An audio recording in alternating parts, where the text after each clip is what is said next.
Kui ma näiteks oleksin selline ettevõtja, kellel varem ettevõtluse kogemust ei ole, siis enne seda, kui ma hakkan võib-olla meeskonda kokku ajama, ma püüaksin leida mõne sellise mentori, kes tunneb seda valdkonda ja ma püüaksin temalt aru saada, mis tegelikult selles valdkonnas tähtis on, keda mul tegelikult vaja on ja mis on tähtis, et selles valdkonnas edukas olla.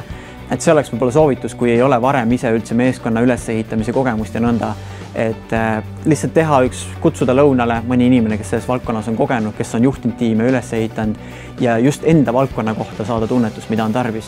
Alustades meil tavaliselt eriti raha ei ole, kellelegi palka maksta ja siis tuleb väga hoolikalt vaadata, keda ma saan üldse enda tiimi palgata. Võib-olla lihtsam on alguses teha projektipõhiselt, et ma saan mingi otsa ja mul on vaja tiimi juurde inimesi ja siis ma selleks projektiks palkan kedagi juurde.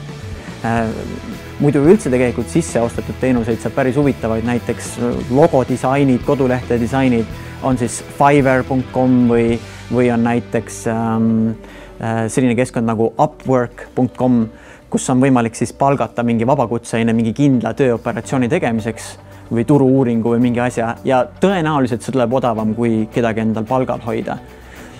Ja eristada võiks tegelikult meeskonna puhul ka seda, et mis on meie äris need kõige tähtsamad tuumtegevused, mida me peaksime enda firma sees tegema ja mille me võime tegelikult vabalt partneritelt väljast sisse osta. Et kui me sellele saame pihta, siis me saame seda alustamist lihtsamaks muuta. Ja üldse tegelikult, kui me meeskonda inimesi valimes ja alguses väga raha ei tule, siis meeskonnaliikmed võivad olla väga usinad, et jaa, muidugi teeme ja äge idee. Aga kui raha hakkab tulema, siis tekib küsimus, et kuidas me nüüd jaotame, kuidas see õiglane suund on ja nõnda.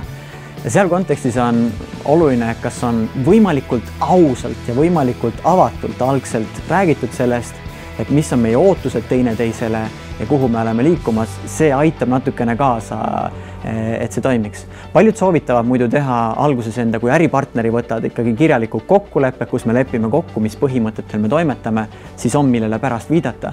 Alati võib võib-olla läbi rääkida pärast muuta, aga siis on vähemalt meil baas olemas.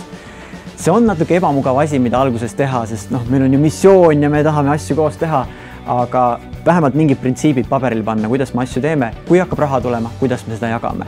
Kui me teeme ettevõtet, siis meil on kaks sellist üsna eraldiseisvat etappi, näiteks startup ettevõtluse puhul või tehnoloogia ettevõtluse puhul. Esimene etapp on selle idee konkreetne väljatöötamine ja lahenduse leidmine. Teine etapp on siis selle teenuse käigus hoidmine ja selle tootmine ja pakkumine. Ja selle jaoks on üsna erinevaid oskusi vaja.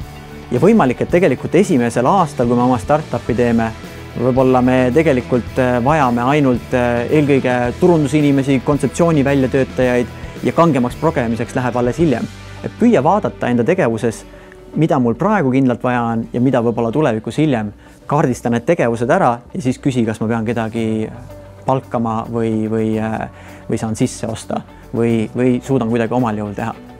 Üks võtmesoovitus muidu on, mida ettevõtjad või ütleme meeskonnajuhid jagavad, on see, et alati kui sa kedagi endale tiimi võtad, siis võta kedagi sellist, kes teeb midagi sellist, mis on sinu äri jaoks tähtis ja mida sina ei oska või ei taha teha. Kui sa võtad neid, kes teevad neid asju, mida sina meelsasti teed, siis ei ole seal võib-olla niivõrd kõrget lisandväärtust.